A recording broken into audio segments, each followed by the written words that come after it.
نہیں، یہ بات یہ نہیں ہے کہ آپ ان کو ہٹانے سے ایک اور آپ کو سوشل مسئلہ بن جائے گا. بات یہ ہے اگر ہماری پبلک کنونس ہو جاتی ہے کہ ہمارے دشمن یہ طالبان ہیں، تو اگر سپورٹ اگر ہمیں پتہ چل جاتا ہے ہمارا دشمن کون ہے اور یہ کرے، پھر وہ سپورٹ نہیں کریں گے. ابھی کیونکہ بہت سارے لوگ طالبان کے فیور میں ہوتے ہیں، اور جب یہ خانہ جنگی کی بات ہے، بہت سارے لوگ طالبان کے فیور میں ہوتے ہیں، یہ خانہ جنگی کی بات ہے، ہمیں پتہ ہی نہیں ہے ہمارا دشمن کون ہے. عارف علوی صاحب پی ٹی آئی کے رہنما ہمارے ساتھ موجود ہیں. عارف علوی صاحب، اس وقت سیاسی جماعتوں پر کیا ذمہ داری عائد ہوتی ہے، اور آپ نے جمال صاحب کی بات سنی، کیا کامنٹ کریں گے؟ دیکھیے، ایک تو میں سمجھتا ہوں کہ کچی آبادیوں کو بیسس سے ہٹایا نہیں جا سکتا. کچی آبادیاں تو وہ غریب غربا ہیں جو بیچارے کہیں موو نہیں کر سکتے. سب سے پہلے جو ہتھیار چلتا ہے وہ کچی آبادیوں کے حوالے سے چلتا ہے، تو میں تو اس کے بالکل حق میں. لیکن عارف علوی صاحب دیکھیں، کہا تو یہی جا رہے ہیں نا کہ ان سے مدد ملتی ہے. بیسس کو اپنی سیکیورٹی کا اہتمام کرنا چاہیے. ایک دوسرے پاکستان کی اپنی پالیسیز بہت فارن اینڈ انٹرنل کو بہتر ہونا پڑے گا. تیسرے یہ کہ آپ کو معلوم ہے کہ ہم تو ہمیشہ فوجی ایکشن کے خلاف رہے ہیں، ہم اس کو سخت مذمت کرتے ہیں کہ یہ بیس کے اوپر حملہ ہوا. پر ایٹ دا سیم ٹائم جو ابھی ان صاحب نے بات کی وہ یہ کہی کہ جناب ان کو آبادیوں کے اندر کچھ گڈ ول مل جاتی ہے. آبادیوں کے اندر گڈ ول مل جاتی ہے اس وجہ سے کہ جو پاکستان کے لوگ چاہتے ہیں اس کے بالکل برخلاف یہ کام کر رہے ہیں. پاکستان کے لوگوں نے کہا کہ نیٹو کے روٹس مت کھولو. سنو میری بات سنیں آپ، نیٹو کے روٹس مت کھولو. جو ابھی آپ کے جو بھی تھے، میں نے ان کے نام سے واقف نہیں ہوا، مگر انہوں نے یہی بات کہی نا کہ ان کو آبادیوں کے اندر گڈ ول ملتی ہے. کیوں ملتی ہے؟ اس گڈ ول کو آپ کو جب ختم کریں گے، جب یہ معاملات کنٹرول میں آئیں گے. گڈ ول جب ختم ہوگی جب آپ اپنے عوام کی پالیسیز کی عکاسی کریں گے. ایٹ دا سیم ٹائم میں بار بار یہ کہہ رہا ہوں کہ میں مذمت کر رہا ہوں، مگر اگر آپ ان کی وجوہات پر غور کرنا شروع کریں گے تو حل تو وجوہات سے نکلے گا نا. یا تو سیکیورٹی سے نکلے گا کہ آپ اتنی اونچی اونچی دیواریں کھڑی کر دیں کہ جناب کوئی حملہ نہ ہو. ایک تو وہ حل ہے. مگر آپ آبادیوں کے اندر رہتے ہیں، لوگ آبادیوں کے اندر موو کرتے ہیں، تو حل یہ ہے کہ دوسرے کی جنگ کو اپنائیں نہیں. ٹھیک ہے، جنگ کو آپ اپنائیں گے تو اس کے اندر سے وجوہات. بہت شکریہ. عارف علوی صاحب پی ٹی آئی کے رہنما موجود تھے. جمال حسین صاحب وہ کہہ رہے ہیں حل یہ ہے کہ دوسرے کی جو جنگ ہے اس کو اپنائیں نہیں، اپنائیں گے تو یہی حال ہوتا رہے گا. دیکھیے، یہ بات تو صحیح ہے کہ شروع میں یہ جنگ ہماری نہیں تھی، بالکل. لیکن اب جب حالات ایسے ہو گئے، چاہے کسی وجہ سے، اب جب ہم پہ حملہ ہو رہا ہے، اب یہ ہماری جنگ ہے. ابھی ہمارے حکمرانوں پہ اور فوجی قیادت پہ بھی سب سے بڑا مسئلہ یہ ہے کہ ہمارے پاس دو ایکشنز ہیں. یا تو ہم طالبان کے ساتھ جنگ بند کر کے ان کے ساتھ دوستی کر لیں. اگر ہم وہ کرتے ہیں تو پوری دنیا سے ہم کٹ آف ہو جائیں گے، اور ہمارے جو سب سے اچھے دوست ہیں چائنا اور سعودی عربیہ، وہ بھی ہمیں سپورٹ نہیں کریں گے کہ اس خانہ جنگی سے چائنا اور سعودی عربیہ کو بھی اس تھریٹ سے وہ بھی نالائے ہیں اس بارے سے. یا اگر ہم جاتے ہیں اپنے الائز کی طرف تو پھر یہ ہوگا. تو ہمیں ایک ڈیسائیڈ کرنا پڑے گا، اور ہم نے جو بھی سٹیپ لینا ہے اس کے بیک لیشز ہوں گے، اور اس کے لیے پھر تیار ہونا ہوگا. اس طرح کے حملوں سے، ٹھیک آپ کی بات، اس طرح کے حملوں سے جمال حسین صاحب یہ جو دہشت گرد حملے کر رہے ہیں، کیا یہ ثابت کرنے کے ہیں کہ اب جو ہماری فورسز ہیں وہ بڑی ایزی ٹو ایکسس ہیں، بڑی آسانی سے ان پر حملہ کیا جا سکتا ہے، وہ بے بس ہیں، جب چاہے جو چاہیں ٹیررسٹ کہیں بھی گھس سکتے ہیں، ہمارے گھر میں گھس سکتے ہیں.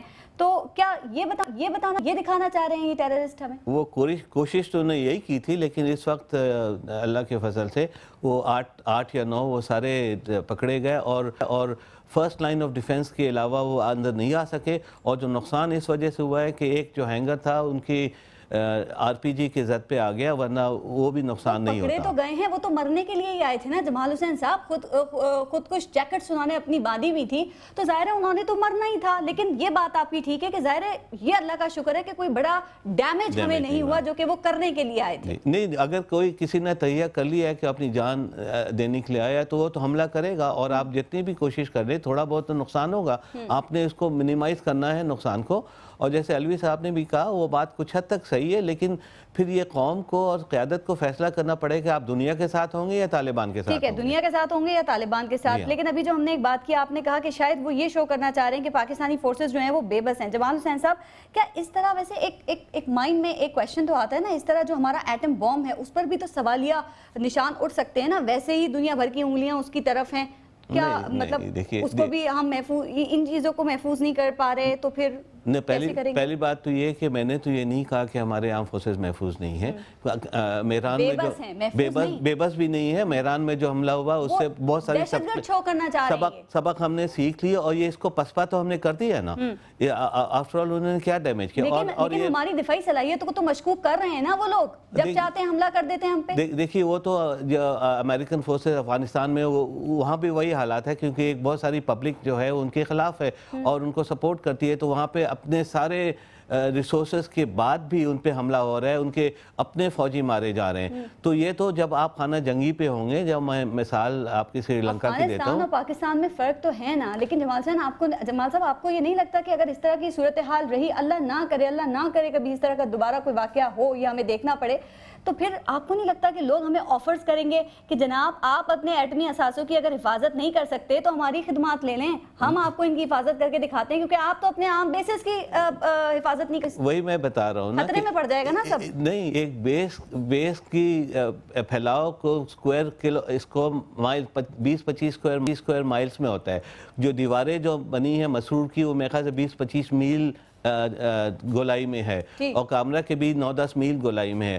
اور اتنا بڑے کو ڈیفینڈ کرنا کہ کچھ اور مسئلے ہوتے ہیں. ہمارے قومی اثاثے ہیں نیوکلیئر فیسیلیٹیز میں, وہ تو جو بیسک چیز جس کو ہم کریں دیٹس اے نیوکلیئر فیول, اور اس کو سیف گارڈ کرنا میں 2 ڈفرینٹ بال گیم. اس کو آپ اورنج اور اس کو کمپیئر نہ کریں, اور اس سے کوئی بھی یہ لیتا ہے کہ ہماری نیوکلیئر اثاثے خطرے میں ہے, آئی تھنک یہ رانگ کنکلوژن ہوگی. اور امریکنز کو بھی پتہ ہے, ان کو امریکنز کو سب پتہ ہے. آپ صحیح کہہ رہے ہیں, بالکل آپ صحیح کہہ رہے ہیں. ہمارے ساتھ شاہد سید صاحب جو ہیں وہ موجود ہیں.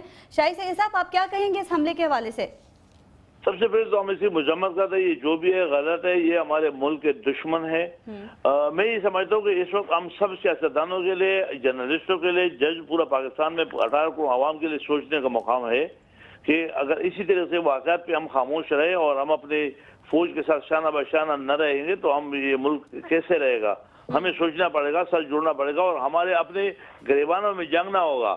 ہمارے اس میں ہمارے نہیں مشکل نہیں ہے یہ بالکل. اگر نہیں کرو گے تو آپ ہاتھ دھو بیٹھو گے اس ملک سے. اس وقت اس ملک کے لیے بہت ہم نے نوچا, اب اس کی ضرورت ہے کہ ہم دیکھیں گریبانوں میں جنگ کے ہمارے اڑوس میں کون ہے, پڑوس میں کون ہے, ہم کرتے کیا ہے, اور ہمارے اڑوس پر کیا کیا حرکتیں ہو رہی ہے.